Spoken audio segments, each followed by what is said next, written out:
and salutations everyone! Today I played a strange MMORPG called Night Online. This MMORPG has been around since 2002, so you may or may not have heard about it. But before I do go any further talking about this MMO, I'd like to point out that this is absolutely filled with players, which really shocked me.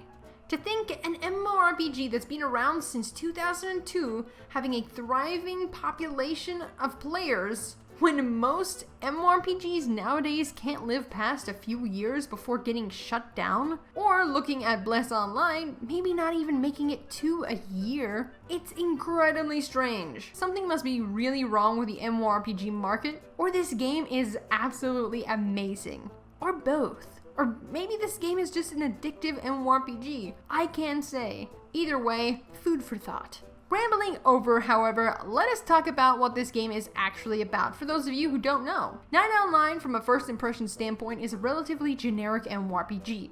You've got your point-and-click movement style, with the same going for the combat, which is also point-and-click. So the first thing you'll notice is that it does have a good variety of class choices across both of the factions. Some of these races are unfortunately gender-locked, however. That being said, if you do create a character from a specific faction, you will only be able to create characters of that same faction on that server unless you delete them. So if you'd like to play the other faction's classes or races, you will need to play that on a different server. Also, let me just point out that this race is creepy as all hell. Just look at those eyes. Moving on, each of the classes can rank up into another specialization, the first being available to you at level 10. So for instance, the class I played, Magician, can upgrade to the Mage, and then at a later date upgrade to Archmage, which is a nice feature. I always like it when classes are able to upgrade and become better versions of themselves. Gearing within Night Online is also stat specific, unlike most MMORPGs that require a certain level. So nothing is level locked in this game. This does mean that you will need to pay attention to what stats you are pumping into your character, or you may not be able to equip gear as you get higher, like me. Hashtag regrets. Something else that was quite nice whilst I was playing Night Online is that, unlike most older MMORPGs I've played in the past that felt slow, Night Online really didn't have that feeling to me. Finding the quest NPCs was relatively easy, and the quests themselves were often requiring me to either go to the same area and collect the same items as another quest, or for me to kill enemies in relatively the same areas, which is something that more MMORPGs should incorporate. There's nothing worse than when you're low level wanting to level up and gain an actual skill to use against the monsters that have been harassing you, only to find out that each quest tells you to go to the far side of the map, making you run miles to complete 2 simple loot quests that only require like 1 item per quest. First of all, this is boring. Second of all, it is time consuming. And thirdly, it's oftentimes pointless when killing monsters is generally faster.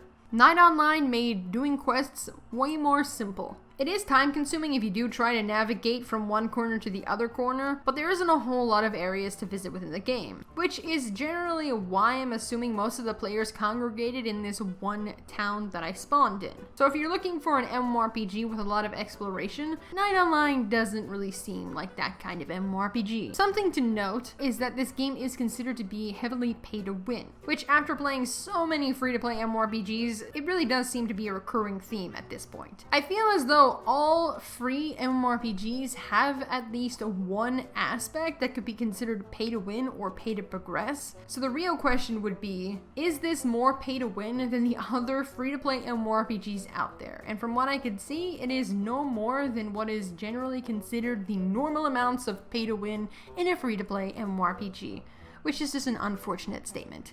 So after playing Night Online for a good amount of time, getting my class advancement, dying to weird dog creatures, collecting an unnecessarily large amount of apples, and hitting a weird child I found in a worm, I found the game to be pretty good. It had some clunky controls and the visuals made my eyes want to bleed at times, but I have seen worse. The combat is slow but not overly complicated, so all in all it seems like an MMORPG you would have played back in the 2000s, which it is an MMORPG from that time. And considering it's lived and thrived this long, I commend it greatly. It's definitely an MMORPG you could try out. There's nothing necessarily bad about it other than the fact that it's dated. So if you are bored and looking for something to play, you could definitely play this. But it isn't something that I would personally play again, as I didn't necessarily have a whole lot of fun. Anyway, as always guys, good day, night, or afternoon wherever it is where you are, and I will be seeing you guys next time.